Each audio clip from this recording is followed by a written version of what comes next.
Halo semua, selamat datang di talk kami hari ini dengan saya Galuh. Dan saya Daniel.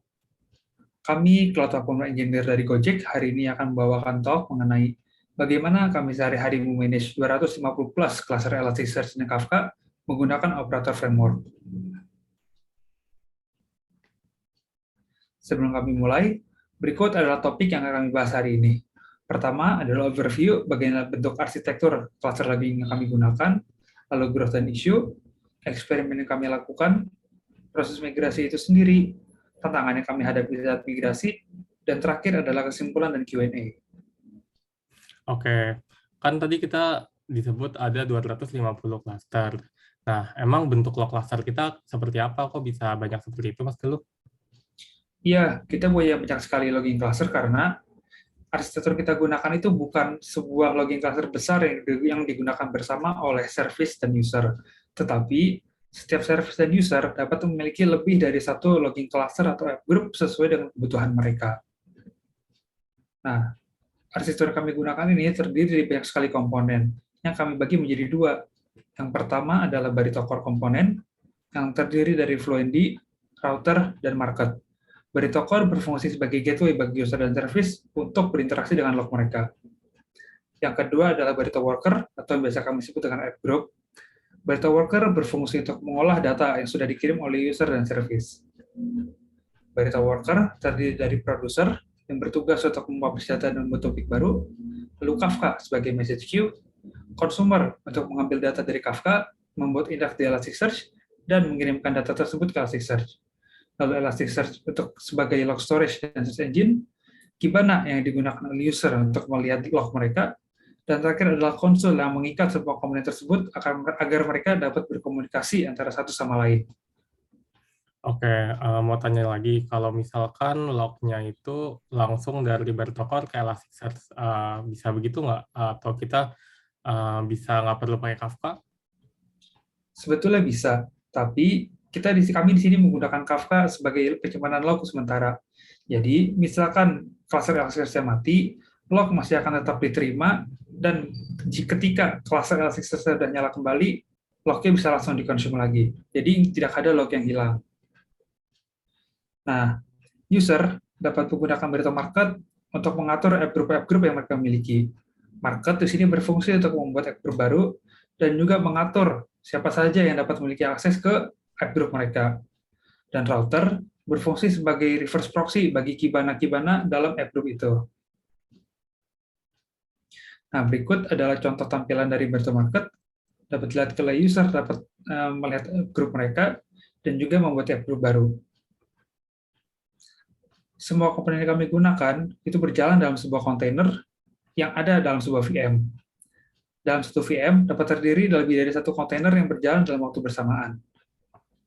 Sistem kontainerisasi yang kami gunakan ada LXC atau Linux Container. Kami menggunakan Chef dan Terraform untuk mengatur semua VM-VM yang kami miliki. Nah, sebagai contoh, jika sebuah service mengeluarkan log Hello World, maka nanti Fluentd akan mengambil log tersebut dan mengirimkannya ke router. Lalu router akan bertanya ke market, grup manakah yang ingin dituju oleh log tersebut. Lalu router akan menambahkan konteks yang sesuai untuk digunakan oleh Barito Worker. Nah, setelah router tahu app group mana yang ingin dituju, router akan mengirimkan log tersebut ke Kafka dalam app group itu melalui producer. Lalu consumer akan mengambil log tersebut dari Kafka dan membuang konteks-konteks yang sudah tidak dibutuhkan, baru dikirim ke Elasticsearch. Nah, log disimpan dalam Elasticsearch dalam bentuk indeks harian, yang berarti log yang masuk hari ini akan disimpan dalam indeks yang sesuai. Untuk log-log yang sudah lama atau melebihi batas suatu retensi, kami memiliki curator yang berjalan setiap harinya akan menghapus data tersebut. Berikut adalah contoh tampilan dari UI yang kami gunakan untuk memanage VM-VM yang kami miliki. Nah, kalau gitu, kenapa ya kita sampai kepikiran arsitektur baru, Neil? Oke, nah kita kepikiran untuk merubah arsitektur Barito itu pertama karena growth itu sendiri. Nah, jadi sebelumnya kita di Barito, kita menghandle sekitar 50 cluster set. Cuman karena ada growth di Barito, jadi kita ada penambahan tim, kita ada penambahan fitur, dan lain-lain. Akhirnya kita pun mencapai 230 cluster set yang terdiri dari Elasticsearch dan Kafka cluster, dan juga kita menghandle sekitar 1.100 nodes, dan juga log yang masuk sekitar 9,6 miliar dokumen per menit. Nah, jadi kita pun mulai kewalahan dengan growth tersebut. Kewalahan gimana ya? Nah, kewalahannya nih, pertama yaitu adalah manual VM creation. Jadi untuk bikin VM sendiri kita harus lakukannya secara manual. Emang sih nggak gitu sering untuk bikin VM, tapi kita terus mengerjakan ini over and over again karena ada aja kayak tambahan untuk bikin app baru, terus VM-nya nggak muat, jadinya kita harus bikin lagi. Nah, selanjutnya adalah manual Kafka relocation. Jadi perlu kita lihat bahwa dalam arsitektur ini, pada satu VM itu memiliki storage, dan storage-nya itu digunakan bersama oleh kontainer-kontainer yang berada di dalam VM itu. Oleh karena itu, untuk memindahkan kontainer dari satu VM ke VM lainnya, itu merupakan suatu hal yang tidak trivial, karena harus ada pemindahan data. Kita menggunakan tool bernama Aleximove untuk melakukan hal tersebut. Jadi Aleximove akan mematikan kontainer Kafka 2 di VM1, lalu datanya akan dipindahkan, lalu setelah datanya dipindahkan, Aleximove akan menyalakan kontainernya di VM2. Nah, sebelum menyalakan Kafka-nya, kita akan melakukan bootstrapping untuk merekonfigur Kafka mengenai konfigurasi yang berubah, sebagai contoh IP address yang berubah, dan lain-lain. Nah, hasilnya adalah seperti ini. Setelah proses migrasi selesai, Kafka-nya akan dapat berjalan kembali. Selanjutnya adalah relokasi Elasticsearch. Jadi sebelumnya kita merelokasi Kafka, kadang-kadang kita juga perlu untuk merelokasi Elasticsearch, dan ini cukup sering dilakukan juga. Nah, untuk Elasticsearch sendiri, kita udah configure Elasticsearch kita agar kalau ada salah satu node yang mati, itu tidak apa-apa karena datanya sudah diduplikasi. Jadi data log kita itu diduplikasi di antara dua node Elasticsearch yang berbeda.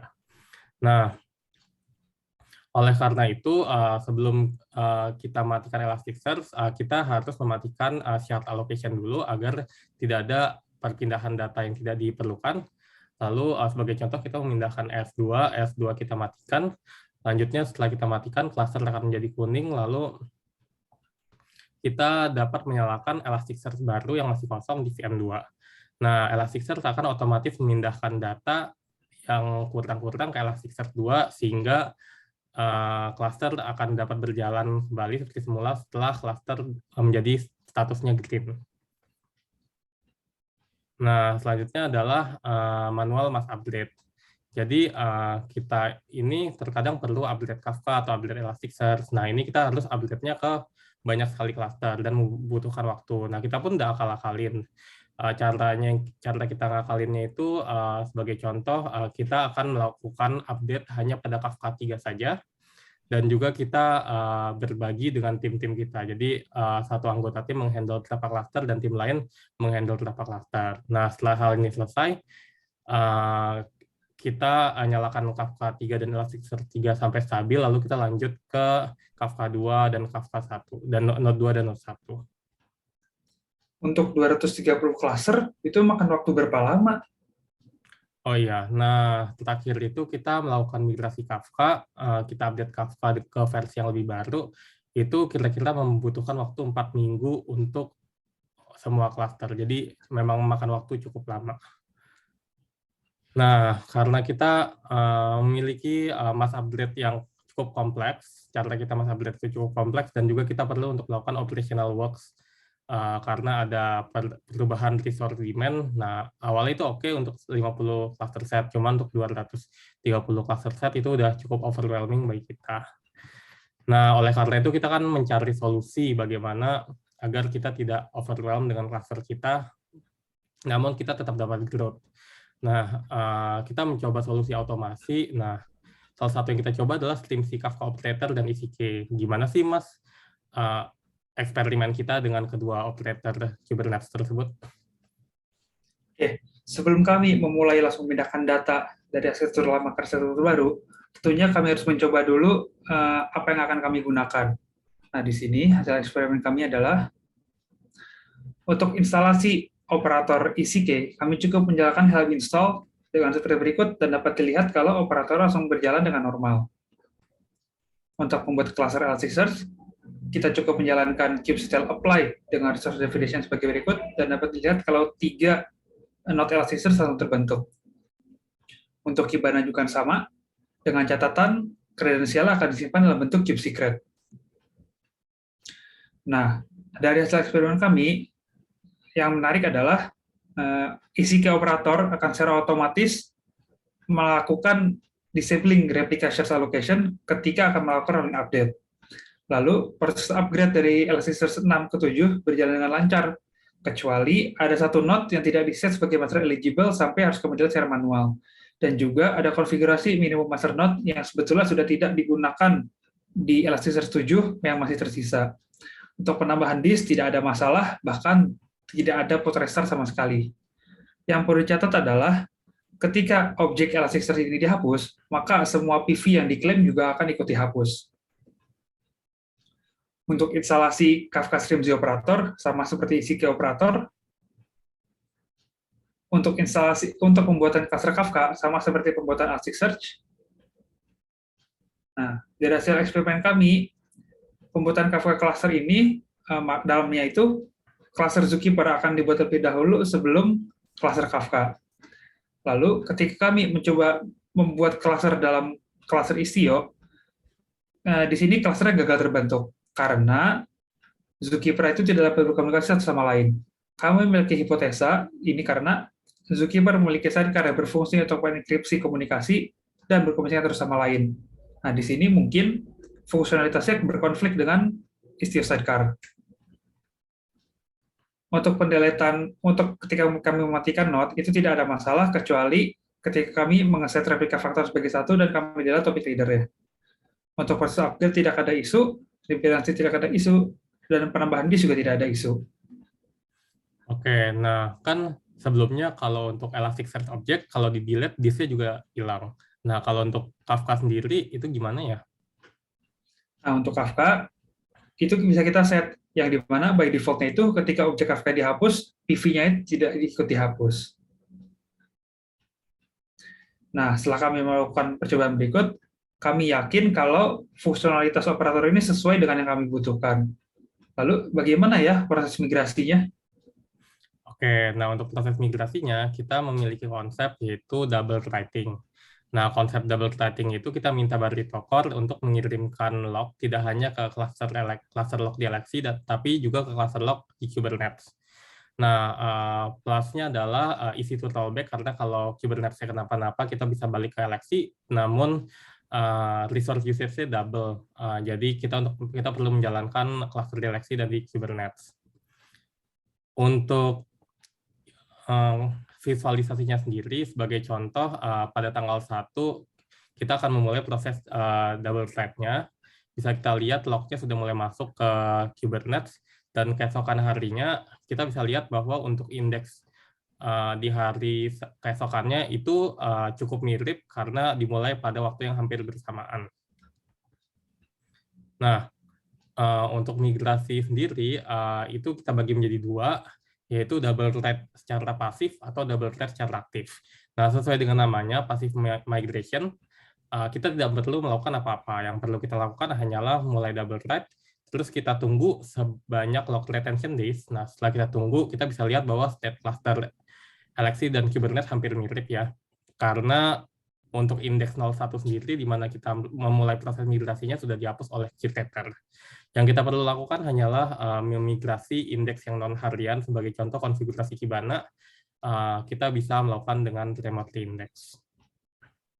Untuk app group yang retensinya lama, misalkan 6 bulan, apakah harus kita tunggu juga selama 6 bulan? Nah, oleh karena itu kita punya cara lain, yaitu migrasi aktif. Nah, migrasi aktif itu untuk menangani hal tersebut. Nah, caranya adalah kita mulai double thread, sebagai contoh sekarang tanggal 4 dan kita mulai melakukan double thread. Nah, keesokan harinya kita bisa lihat bahwa indeks tanggal 5 itu sudah mirip di Alexi dan di Kubernetes. Dan kita dapat melakukan proses snapshot dan restore. proses snapshot dan restore ini akan melakukan snapshot terhadap indeks-indeks yang ada di LXC yang kita tentukan dan merestore-nya di Kubernetes, sehingga sekarang set cluster-nya sudah mirip. Lalu kita ada alternatif lain, yaitu menggabungkan Kubernetes dan LXC dalam hal Elasticsearch Cluster. Caranya adalah dengan mengkonfigurasi LXC yang ada di Kubernetes dan di Elasticsearch yang ada di Kubernetes dan LXC agar dapat bergabung. Nah, untuk proses merging ini, kita hanya perlu mengirimkan log dari core infrastructure ke LXC. Lognya akan secara otomatis terdistribusi di Elasticsearch yang ada di LXC dan di Kubernetes. Nah, pros ini punya pros and cons. Prosnya itu mungkin nggak double resource usage banget karena Elasticsearch-nya jadi satu. Cuman tidak officially supported karena kita perlu mendetach Elasticsearch yang ada di Kubernetes dari ECK untuk sementara waktu, dan juga nggak mudah untuk rollback karena ketika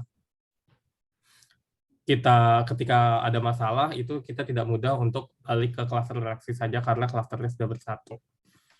Nah, untuk migrasi Kibana Save Object sendiri kan sebelumnya kita sempat lihat ada migrasi index.kibana. Nah, sebelum kita melakukan hal tersebut, lebih baik kalau Kibananya kita matikan terlebih dahulu, kita lakukan migrasi, dan ketika Kibananya dinyalakan kembali, kita dapat melihat bahwa Kibana akan deteksi indeks tersebut dan akan memigrasi formatnya dari format yang lama ke format yang saat ini berjalan. Selanjutnya untuk security settings, security dalam Elasticsearch itu ada yang kita sebut dengan nama realm. Sebagai contoh, user Elastic sendiri disimpannya dalam realm file, yaitu disimpannya dalam setiap node masing-masing. Namun kita juga memiliki realm native yang dapat user-usernya dapat dikonfigurasi melalui Kibana. Nah, untuk itu yang dapat kita lakukan agar konfigurasinya pindah ke Kubernetes adalah kita dapat melakukan snapshot dan restore. Setelah melakukan restore, kita dapat login dengan kredensial yang ada di LXC di cluster Kubernetes. Nah, kan kita sudah membahas proses migrasi yang kita lakukan. Nah, kira-kira dalam proses migrasi itu sendiri, ada nggak sih hal-hal yang wrong atau something else yang nggak bekerja? Oke, oh ya, tentunya dalam proses migrasi itu kami mengalami sedikit masalah. Yang pertama adalah perlu diingat kalau dalam LXC itu setiap kontainer itu share dengan kontainer lain menggunakan disk dari VM-nya. Sedangkan dalam Kube, setiap kontainer akan memiliki visi mereka masing-masing. Nah, di sini walaupun kami sudah melakukan capacity planning, ternyata kami masih mendapatkan alert mengenai disk penuh. Setelah kami cek, ternyata ada perbedaan disk usage antara DLXC dan di Kube. Dapat dilihat kalau DLXC itu disk usage-nya sekitar 60 GB, sedangkan di Kube itu dapat mencapai sekitar 80 GB. Setelah kami gali lebih dalam, ternyata DLXC kami menggunakan ZFS untuk compression. Untuk Kafka, compression-nya itu dapat mencapai sekitar 6 kali lipat, dan untuk Elasticsearch itu sekitar 2 kali lipat di atas compression yang sudah kami nyalakan di level Elasticsearch sendiri. Nah, lalu apa ya yang kami coba, Neil? Oke, yang kami coba sendiri adalah kita coba nih untuk melakukan disk compression juga di Kubernetes. Nah, caranya adalah menggunakan proses fs in fs. Nah, proses fs in fs ini maksudnya adalah kita mempunyai satu file sebagai contoh berukuran 1 GB, dan file itu kita format sebagai contoh pada saat itu kita mencoba sebagai BTRFS karena BTRFS support compression. Nah, kita bisa lihat di kanan bahwa kita dapat memasukkan file sebesar 1 GB ke partisi BTRFS yang hanya memiliki kapasitas sebesar 128 MB. Bisa kita lihat di sini bahwa disk use yang terpakai hanyalah 34,19 MB, yang berarti bahwa file 1 GB kosong tersebut terkompres menjadi 34 MB. Nah, yang menandakan bahwa disk compression berjalan. Nah, proses fs in fs ini punya pros and cons, yaitu cons-nya itu proses fs in fs ini membutuhkan privilege, kontainer yang privilege, karena untuk nge-mount file menjadi file system itu perlu privilege. Nah, terus selanjutnya adalah ketika kita meresize PV dari hostnya, itu tidak secara otomatis meresize file system inner-nya itu Btrfs di dalamnya, jadi perlu dilakukan secara manual. Nah, kita juga mencoba cara lain, yaitu kita mencoba Btrfs sebagai storage class, jadi kita baru nyadar juga ternyata Kubernetes kita support untuk menggunakan file system Btrfs untuk di PV-nya, namun ternyata setelah kita coba resize file systemnya nggak bisa, jadi kita batal menggunakan cara itu. Nah, terus selanjutnya kita pakai cara lain nih. Nah, itu apa sih, Mas Galuh? Oke, yang kedua itu kami coba compression dari sisi aplikasinya. Yang kami coba adalah Kafka lingering dan message compression. Nah, dari sistem ini kami dapat mengurangi disk usage sekitar 2-3 kali. Perlu diingat, kalau compression menggunakan file system itu sekitar 5-6 kali lipat. Ya, lumayanlah daripada tidak ada compression sama sekali. Untuk mengkompensasi hal ini, jadinya kami memutuskan untuk menggunakan storage class yang lebih rendah dibanding yang di Alexi. Isu berikutnya adalah terkait gagalnya migrasi indeks Kibana. Ini disebabkan ada beberapa cluster yang memiliki kanvas yang tidak dapat dimigrasi, sehingga kami harus melakukan ekspor kanvas tersebut menjadi JSON, kami hapus di cluster yang lama, kami ulang lagi migrasinya, lalu di cluster yang baru kami import JSON tersebut menjadi kanvas lagi. Berikutnya, nah, setelah proses migrasi berjalan cukup lama, sekitar 100 cluster sudah dimigrasi, tiba-tiba pembentukan cluster baru itu bisa dibilang memakan waktu cukup lama. Setiap pod Elasticsearch itu kurang lebih memakan waktu sekitar 30 menit, yang berarti setiap cluster sekitar 1,5 jam. Kami melakukan benchmark berapa lama setiap kontainer jalan, dan dapat lihat kalau Elasticsearch itu membutuhkan waktu sekitar 12 menit. Lalu kami mencoba membuang beberapa kontainer yang tidak dibutuhkan, tetapi kontainer Elasticsearch tetap membutuhkan waktu sekitar 12 menit sampai siap jalan. Setelah kami lebih dalam, kami menemukan script yang fungsinya itu ada mengiterasi semua environment variable yang ada di dalam pod tersebut. Dan script ini memakan waktu sekitar 6 menit untuk berjalan. Setelah kami cek, dalam pod tersebut ternyata ada sekitar 11.000 environment variable. Nah, di sini kami mendapatkan ide untuk mencoba mematikan fitur service link dari Kube. Dan dapat dilihat hasilnya, kalau dalam pod yang baru itu hanya memiliki sekitar 27 environment variable. Dan ini menghapus semua masalah mengenai lambatnya membuat kontainer baru. Nah, lalu isu yang sama juga terjadi pada Kafka. Tetapi masalahnya itu, Streamz belum mensupport parameter enable service link untuk mematikan fitur service link. Sehingga kami harus lebih kreatif. Setelah kami gali lebih dalam, kami menemukan kalau semua script untuk menjalankan binary Kafka yang digunakan oleh Streamz itu memiliki pola nama yang sama. Jadi kami mendapatkan ide untuk merename script yang asli, lalu dari nama yang lama kami membuat script baru kami sendiri. Yang dimana script itu fungsinya untuk menghapus semua environment variable yang tidak kami butuhkan, dan lalu memanggil script yang asli. Oke. Lalu masalah berikutnya adalah terkait idempotensi dalam penginstalan plugin. Isu ini sebetulnya berasal dari binary plugin Elasticsearch sendiri yang tidak mensupport idempotensi. Sehingga kami harus menghapus plugin terlebih dahulu, lalu setelah itu baru kami install lagi pluginnya.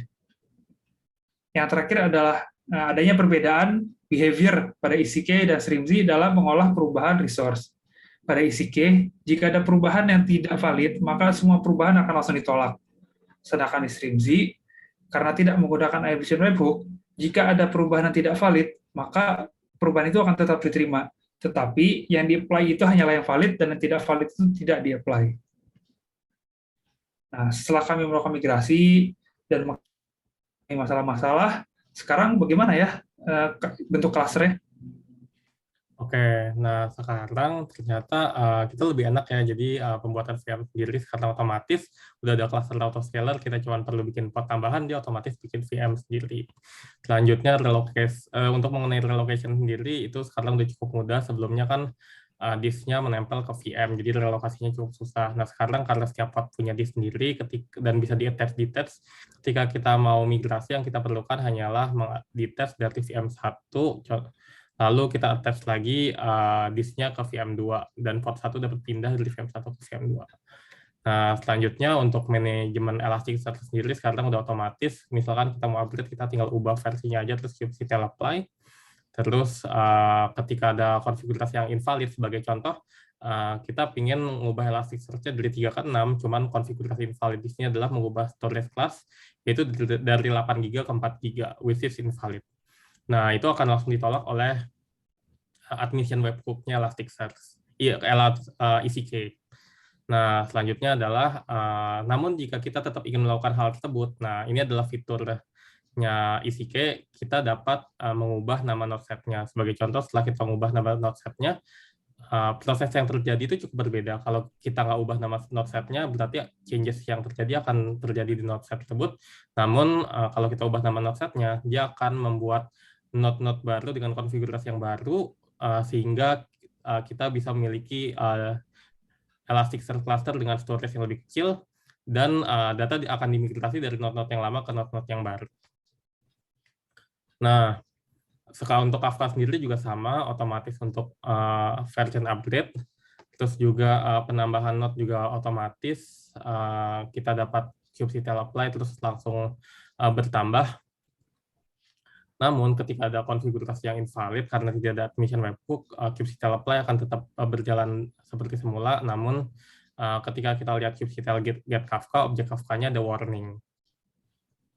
Terus kalau kita memang butuh ngurangi disk di Kafka, gimana dong? Nah, untuk Kafka sendiri memang caranya harus lebih manual. Jadi cara yang udah kita coba yaitu kita bikin cluster Kafka baru, terus kita migrasi produser dan konsumer ke cluster Kafka yang baru. Nah, setelah tidak ada traffic di cluster Kafka yang lama, kita dapat hapus objek Kafka-nya. Nah, untuk provisioning-nya itu sendiri, dari Barito Market mengirim job ke Sidekick, dan dari Sidekick sendiri akan menjalankan helm install atau upgrade ke Kubernetes. Dan terus improvement-nya, sebelumnya kita untuk melakukan upgrade Kafka untuk semua cluster itu membutuhkan waktu 4 minggu, cuman sekarang untuk update semua cluster, untuk rolling update hanya butuh sekali klik, dan sekitar 1-2 jam yang juga sudah selesai, karena dibantu oleh cluster operator-nya Kubernetes dan juga dari hal-hal lainnya dari migrasi ini. Ada pertanyaan sampai saat ini?